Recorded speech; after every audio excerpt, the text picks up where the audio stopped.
وادی کے اندر کائنات کا ایک انوکھا باب رقم ہوتا ہے. یہ بھی امتحان ہے حضرت ابراہیم خلیل اللہ کا. اس خاندان نے قدم قدم پہ امتحان دیے. پہلے اولاد نہیں ہے، یہ صدمہ سہا. پھر اولاد ہوئی تو کہا وادی غیر ذی زرع میں چھوڑا. اللہ کا حکم مانا اور وہیں اپنی اولاد کو اور اپنی زوجہ کو چھوڑ چلے آئے. فلسطین میں آ کے آباد ہو گئے. فلما بلغ ماہ السعی، قرآن بتاتا ہے جب وہ چلنے کے قابل ہوئے. ایک روایت میں 7 سال 8 سال یا 9 سال عمر، بعض نے بلغہ سے بلوغت کی عمر مراد لی ہے. اب حکم ہوتا ہے جاؤ ملاؤ.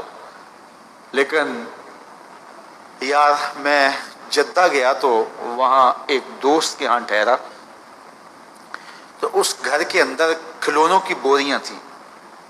تو میں نے اس کو کہا کہ آپ یہ کوئی کاروبار کرتے ہیں؟ تو اس کا دوست بھی تھا ساتھ، تو وہ مسکرا کے کہنے لگا کہ یہ کاروبار نہیں کرتا، بڑی دیر کے بعد اللہ نے اس کو بیٹا دیا ہے. تو اب یہ پاکستان جا رہا ہے تو جب بھی بازار جاتا ہے 10-20 کھلونے خرید لاتا ہے. تو یہ کتنی بوریاں کھلونوں کی بھر گئی ہیں تو یہ بک کروائے گا، ایسے تو نہیں اتنے جا سکتے. تو یار اتنے عرصے کے بعد بیٹا ہوا اور باپ ملنے جا رہا ہے تو اس نے کھلونے جمع کیے. لیکن یہ کیسا باپ ہے جس کو حکم ہوتا ہے اتنے طویل عرصے کے بعد بیٹے کو ملنے جا رہے ہو، ایک چھری لے لو، ایک رسی لے لو. یار ان کے نام باقی ہیں تو یوں ہی باقی نہیں ہیں. امتحان کتنے بڑے تھے. کہا جاؤ لیکن ہاتھ میں رسی لے جاؤ، ہاتھ میں چھری لے جاؤ. حضرت خلیل اللہ پہنچتے ہیں، اپنی زوجہ سے ملے اور کہا بیٹے کو تیار کر دو، دوست کی دعوت پہ جانا ہے. مانگ سجا دی جاتی ہے، بیٹے کو نئے کپڑے پہنا دیے جاتے ہیں. اللہ اکبر. بیٹے کو لے کر نکلے. یار بیٹا ان فوان شباب میں ہو، چڑھتی جوانی ہو تو باپ دیکھ کر کے کتنا خوش ہوتا ہے. اور پھر اس کا بیٹا بھی اکلوتا ہو اور بیٹا بھی بڑھاپے کا سہارا ہو، عصائے پیری ہو، رب سے مانگ مانگ کے لیا ہو. اور پھر بیٹا بھی وہ جس کی پیشانی میں محمد کا نور چمک رہا ہے. ایسا بیٹا تو چہرے کی بلائیں لینے کو جی چاہتا ہے. لیکن حضرت خلیل اللہ کے حکم پہ اس بیٹے کو ذبح کرنے کے لیے ہاتھ میں چھری اور رسی دبائے منا کی وادی کی طرف بڑھ رہے ہیں. شیطان نے سمجھا کہ اس سے نازک مرحلہ اس خاندان پہ نہیں آ سکتا. حضرت حاجرہ کے پاس پہنچا. پتہ ہے شہزادے کدھر گئے ہیں؟ کہا ان کے باپ لے گئے ہیں دوست سے ملاقات کروانے کے لیے. کہا نہیں، وہ ان کو ذبح کرنا چاہتے ہیں. کہا سوچ کے بات کر. وہ باپ ہے ذبح کرے گا؟ کبھی باپ بھی بیٹے کو ذبح کرتا ہے اور بے قصور ذبح کرے گا؟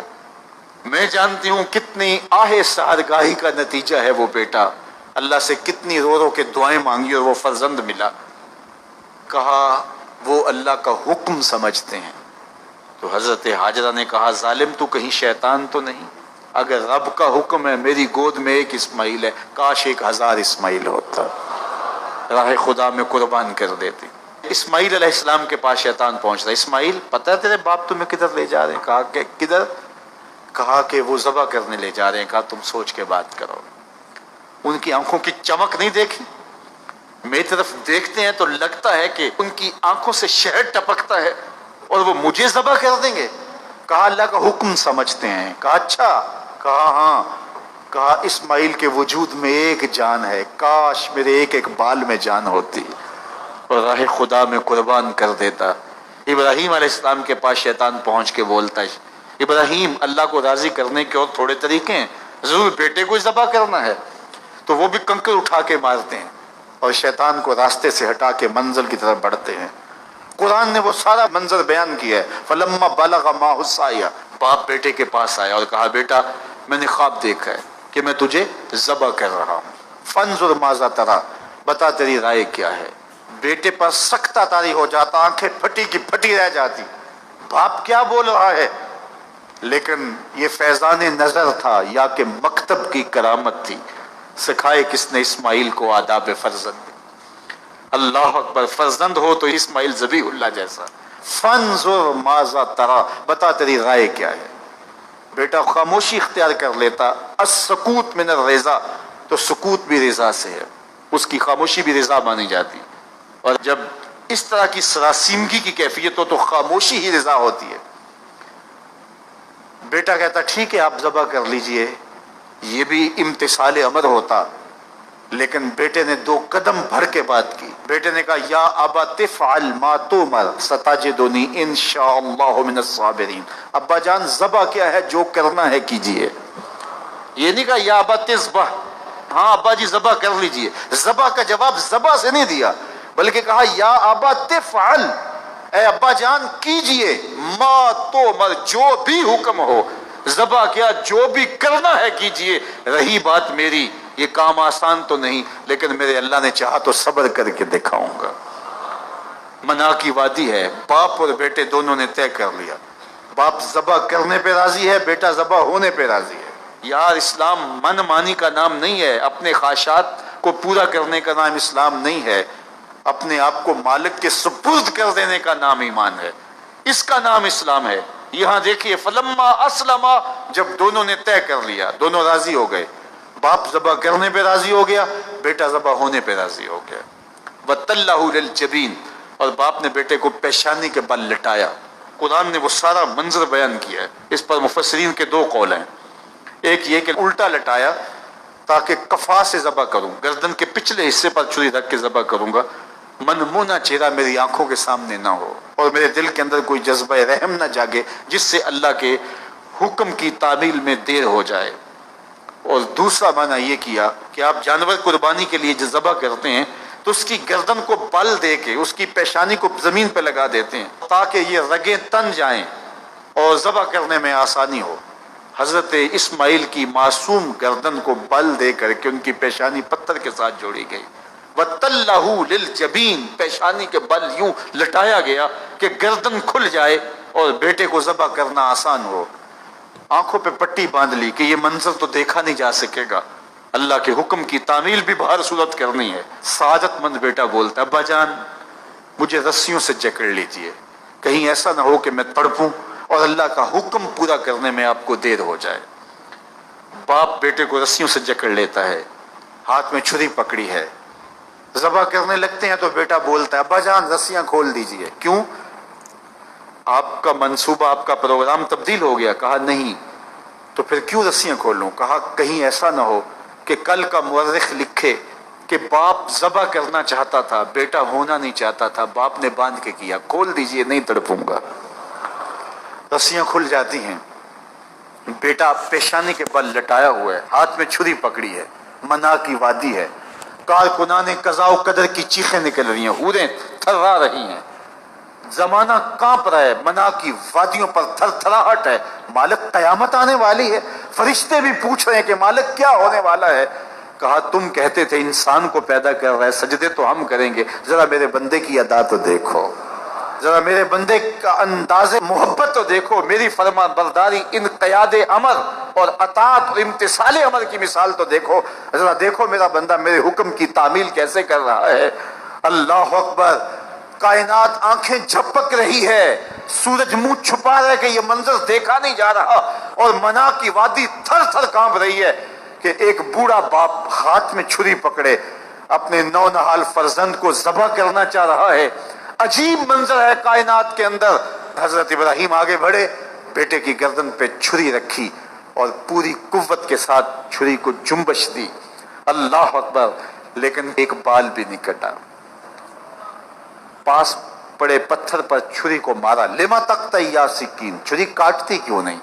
چھری نے آواز دی الخلیل یامرنی والجلیل ینہانی، خلیل مجھے کاٹنے کا کہتا ہے، رب جلیل کہتا ہے خبردار ایک بال بھی کاٹا تھا. کہا چھری تیرا کام تو کاٹنا ہوتا ہے. کہا حضرت آگ کا کام بھی تو جلانا تھا، جس نے آگ کو جلانے سے روکا تھا آج اس نے مجھے کاٹنے سے روک دیا. اس کا یہ مفہوم بھی نکالا جا سکتا تھا کہ میں نے تو چھری چلا دی، اب چھری نے کچھ نہیں کیا تو میرا کیا قصور. اللہ اکبر. دوبارہ چھری تیز کی اور حلق پر چھری کی نوک رکھی اور اپنا سارا وزن ڈال دیا. گردن کٹ گئی، خون بہنے لگا اور دل میں تھا کہ اتنا بڑا کام جو میں نے کر لیا. لیکن جب پٹی کھولی تو دیکھا منظر بدلا ہوا ہے. جس کو بیٹا سمجھ کے ذبح کیا وہ بیٹا نہیں تھا، دمبا تھا. اور جبریل امین پاس کھڑے ہیں اور اسماعیل مسکرا رہے ہیں. بے ساختہ زبان سے نکلا اللہ اکبر. تو حضرت اسماعیل بولے لا الہ الا اللہ واللہ اکبر. جبریل بولے اللہ اکبر وللہ الحمد۔ اب یقین تھا کہ یہ سارا اہتمام ادھر سے، جبریل کا آنا اور دمبا پڑا ہے اور ذبح پڑا ہے اور جبریل امین موجود ہیں تو یہ یہی لے کر آئے ہوں گے، اور بیٹا مسکرا رہا ہے۔ یہ سارا منظر، یہ قرینہ حالیہ بتا رہا تھا کہ یہ سارا الوہی اہتمام ہے، رب نے قربانی قبول کر لی۔